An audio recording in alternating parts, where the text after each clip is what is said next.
और दिल्ली से बड़ी खबर है। आम आदमी पार्टी के पार्षदों ने दिल्ली के मुख्यमंत्री अरविंद केजरीवाल की पत्नी सुनीता केजरीवाल से मुलाकात की है। मुख्यमंत्री आवास पर हुई मुलाकात में आम आदमी पार्टी के पार्षदों ने सुनीता केजरीवाल से कहा है कि दिल्ली की जनता पूरी तरह से मुख्यमंत्री अरविंद केजरीवाल के साथ है। आम आदमी पार्टी के पार्षदों ने सुनीता केजरीवाल से कहा, मुख्यमंत्री अरविंद केजरीवाल किसी भी कीमत पर मुख्यमंत्री पद से इस्तीफा न दें और जेल से ही सरकार चलाएं।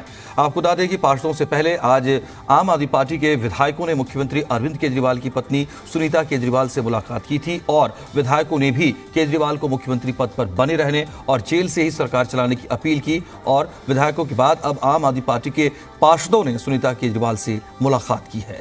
तो बड़ा समर्थन इस मसले पर। हमारे साथ जी मीडिया संवाददाता बलराम पांडे जुड़ रहे हैं और डिटेल के साथ। बलराम, किस तरीके से देखें अब जबकि तमाम पार्षद भी सुनीता केजरीवाल से मिलने पहुंचे हैं उसी समर्थन के लिए कि जेल से ही सरकार चले लेकिन इस्तीफा नहीं दें सीएम केजरीवाल। बलराम, क्या आपको मेरी आवाज मिल रही है? जी जी जी जी। आम आदमी पार्टी के तमाम पार्षद भी अब पहुंचे हैं सुनीता केजरीवाल से मिलने। किस तरीके से देखें इस खबर को?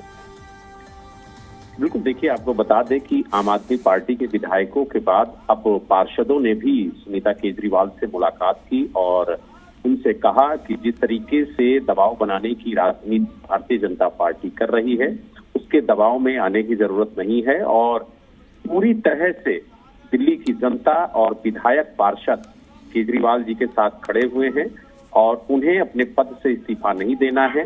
अगर उन्हें जेल में रखा जाता है तो जेल से ही वो सरकार चलाएं, लेकिन किसी भी हाल में वो अपने पद से इस्तीफा ना दें। हालांकि जिस तरीके से विधायकों ने पहले मुलाकात की, उन्होंने भरोसा दिलाया, उसके बाद अब पार्षदों ने मिल करके उन्हें भरोसा दिलाया कि जो भी जनप्रतिनिधि हैं आम आदमी पार्टी के, जो जनता के बीच में जा रहे हैं, जनता से मिल रहे हैं, जनता से पूछ रहे हैं, क्योंकि आपको बता दें कि इससे पहले कि जनमत संग्रह भी आम आदमी पार्टी ने दिल्ली के अंदर कराया था और जनता की ओपिनियन ली थी और ये जानने की कोशिश की थी कि आखिरकार जनता क्या चाहती है, क्योंकि दिल्ली के मुख्यमंत्री अरविंद केजरीवाल ने स्पष्ट कहा था कि हम कोई भी कदम उठाएंगे बिना दिल्ली की जनता से पूछे हुए नहीं उठाएंगे।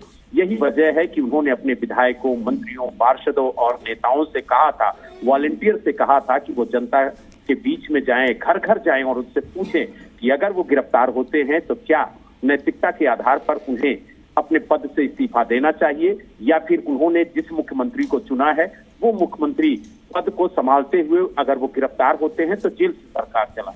और यही वजह है कि उस जनमत संग्रह में ये स्पष्ट कहा गया, भारी बहुमत मिला कि वो अपने पद से इस्तीफा ना दे। और यही वजह है कि अब आम आदमी पार्टी मुखर होकर के ये कह रही है कि वो अपने पद से इस्तीफा नहीं देंगे। अगर उन्हें जेल में रखा जाता है तो वो जेल से ही सरकार को चलाएंगे। ठीक बलराम, अब तमाम मेजॉरिटी के हिसाब से अगर हम देखें इसको थोड़ा सा विधानसभा के हिसाब से, तो विधायकों ने समर्थन दिया, मतलब उस क्षेत्र तमाम क्षेत्रों की जनता का समर्थन, पार्षदों ने समर्थन दिया, हर वार्ड के हिसाब से समर्थन एक तरीके से। अब ये मानकर चला जाए कि आम आदमी पार्टी की तरफ से इफ एंड बट नहीं रह गया इस मामले में कि बेशक सीएम जेल में रहेंगे लेकिन मुख्यमंत्री वही रहेंगे और वहीं से सरकार चलेगी। शायद जो फाइल और तमाम कागजात और सिग्नेचर्स को लेकर के तकनीकी दिक्कतें आएंगी उसको लेकर संभवतः कुछ विकल्प तय किया जाएगा। देखिए, मुख्यमंत्री पद से इस्तीफा देने के दो कारण हो सकते हैं। हाँ। पहला कारण है कि अगर विधायकों का बहुमत उनके पास नहीं है, यानी अगर सदन में वो बहुमत सिद्ध नहीं कर पाते हैं तो उन्हें अपने पद से इस्तीफा देना होगा। दूसरा, अगर वो 2 साल से अधिक दोषी करार दिए जाते हैं किसी न्यायालय से तो वो उन्हें अपने पद से इस्तीफा देना होगा। लेकिन ऐसी दोनों स्थितियां नहीं है, क्योंकि आप देखिए 70 विधानसभा में से 62 जो विधायक हैं वो आम आदमी पार्टी के हैं और सभी विधायक उनके साथ खड़े हुए हैं, कोई भी हटने को तैयार नहीं है। तो ऐसे में बहुमत का संकट कहीं दूर दूर तक नजर नहीं आ रहा।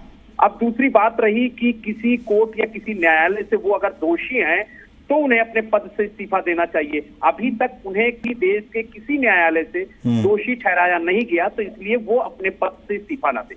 अब सवाल उठता है कि जो सरकार है वो व्यवहारिक रूप से कैसे चलेगी। व्यवहारिक संकट जरूर उत्पन्न हो सकता है, क्योंकि उन्हें अगर किसी फाइल में साइन करना है तो उन्हें कोर्ट की इजाजत लेनी होगी, अगर उन्हें किसी कैबिनेट में शामिल होना है तो उन्हें कोर्ट की इजाजत लेनी होगी। लेकिन न्यायिक तौर पर कोई ऐसी व्यवस्था नहीं है कि अगर वो गिरफ्तार हो गए तो उन्हें अपने पद से इस्तीफा देना जी। चाहिए। हालांकि अब देखने वाली बात ये होगी कि दिल्ली में किस तरीके की सियासत आगे देखने को मिलती है। बिल्कुल और बिल्कुल आगे किस बलराम, तरीके की तस्वीरें ये देखने को महत्वपूर्ण होगा देखना कि आगे किस तरीके से इस पर और सियासत होती है। शुक्रिया आपका तमाम डिटेल्स के लिए बलराम।